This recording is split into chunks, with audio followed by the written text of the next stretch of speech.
Assalamualaikum warahmatullahi wabarakatuh. Sebelumnya, perkenalkan nama saya Salsabila Stella Ramadana dari Universitas Negeri Yogyakarta, Program Studi Pendidikan Bahasa dan Sastra Indonesia. Pada kesempatan kali ini, saya akan mewawancarai Kak Dewi selaku mahasiswa Universitas Ahmad Dahlan. Kak Dewi sendiri pernah menjabat sebagai anggota BEM FIT di Universitas Ahmad Dahlan. Semoga wawancara kali ini dapat menginspirasi mahasiswa seperti kita semua. Selamat sore Kak Dewi. Sebelumnya perkenalkan, nama saya Salsabila Stella Ramadana dari Universitas Negeri Yogyakarta, Program Studi Pendidikan Bahasa dan Sastra Indonesia. Izin mau mewawancarai untuk menyelesaikan tugas akhir mata kuliah menyimak komprehensi dan kritis. Oke. Sebelumnya Kak Dewi boleh memperkenalkan diri terlebih dahulu. Oke. Jadi perkenalkan, nama saya Dewi Nurhayati Lala-Mentik, biasanya dipanggil Dewi.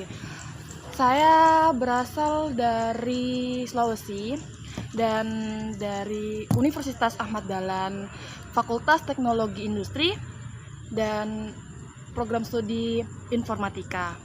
Jadi saya pernah menjabat sebagai anggota BEM FTI pada tahun 2023 sampai 2024. Gitu.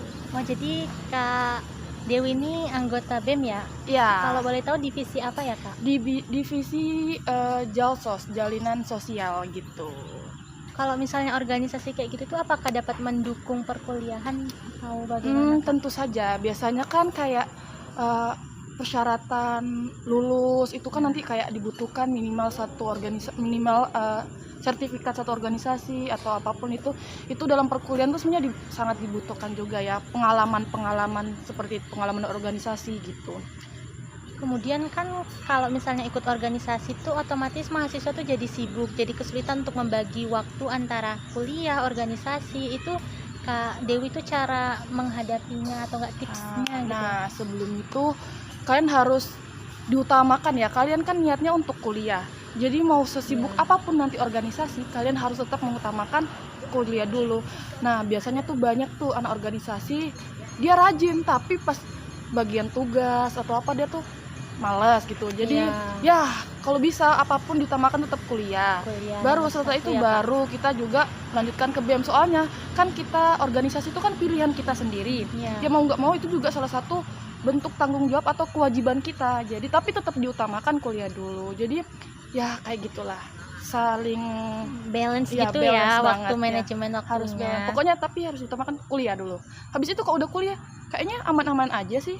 Semuanya ya Kak, terjalani dengan lancar. Iya benar kayak gitu. Terus tantangan yang Kakak hadapi selama kuliah itu kan kayak ada organisasi, perkuliahan gitu. Oh, ya tentu saja ya, kadang tuh ada dua hal yang bersamaan gitu, kayak kuliah ini juga kewajiban numpuk semua gitu ya Kak. apalagi semisalnya mungkin kalau cuma kegiatan-kegiatan yang tidak terlalu, tapi misalnya ada kegiatan kita jadi panitia lomba nih, jadi pengawas lomba, sedangkan itu kan emang harus pada waktu itu, tapi ada tugas kuliah gitu ya. Kok ya mau nggak mau kalian kayak mengorbankan waktu tidur sih kalau aku. Jadi malamnya tugas kuliah tuh dikerjain sampai ngantuk-ngantuk, baru itu deh. Berarti cara menghadapinya itu dengan mengorbankan waktu tidur ya Kak? Ada yang mengorbankan waktu tidur karena, tapi satu tips dari aku, kalau kalian mau ikut organisasi kalau bisa tuh di waktu saat masih maba-maba atau masih awal-awal kuliah, semester kayak gitu. Soalnya kalau udah akhir-akhir kan pasti ada magang, ada KKN dan lain-lain. Sedangkan hal itu kan hal wajib, dan kita juga masih ada tugas dari kampus kayak gitu. Jadi kalau bisa diselesaikan aja dari awal-awal organisasi kayak gitu. Terus motivasi yang membuat Kakak tetap semangat terus selama perkuliahan biarpun kayak beban banyak gitu tuh apa sih Kak, kalau boleh tahu? Jujur, karena kan kita anggaplah kuliah itu pendidikan terakhir, kan kita nggak tahu ya kita mau lanjut S2 apa enggak. Tapi kalau kita lagi kuliah ya mau nggak mau, nah itu yang kita saat itu kita kerjakan. Jadi kayak aku nggak tahu nih kapan lagi aku bisa kuliah, kapan lagi aku bisa happy sama teman, kapan lagi aku bisa ikut organisasi. Jadi ya udah di waktu itu ya. Terus dinikmati aja semuanya ya Kak. Terus nih yang terakhir Kak, ada pesan nggak buat mahasiswa di luar sana biar lebih semangat? Iya dong, ada dong. Intinya ya itulah, 20 tahun dari sekarang kamu bakal menyesal kalau intinya kamu akan menyesal kalau kamu tidak melakukannya dari sekarang kayak gitu. Kalau capek ya udah capek aja. Lagi pula nanti juga udah enggak. Semisalnya organisasi kan cuma satu periode, yang dimana satu periode itu cuma 1 tahun. Ya udah, habis itu udah. Kalau kamu udah capek ya udah nggak usah dilanjut. Yang penting intinya pengalaman dulu. Soalnya kalau pengalaman itu bisa membuat kita mempelajari hidup tuh dengan baik kayak gitu. Berarti memperbanyak pengalaman ya Kak, Iya kita ini. benar.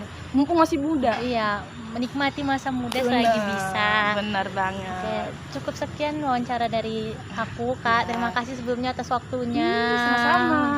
Kesimpulan pada wawancara kali ini adalah kita sebagai mahasiswa tidak hanya untuk menuntut ilmu saja, tetapi kita juga harus memperbanyak pengalaman hidup dengan ikut serta dalam organisasi. Tapi kita juga tidak boleh lupa oleh tujuan kita dalam kuliah, yaitu untuk menuntut ilmu. Sehingga dalam memanajemen waktu, kita harus menomorsatukan kuliah dan belajar.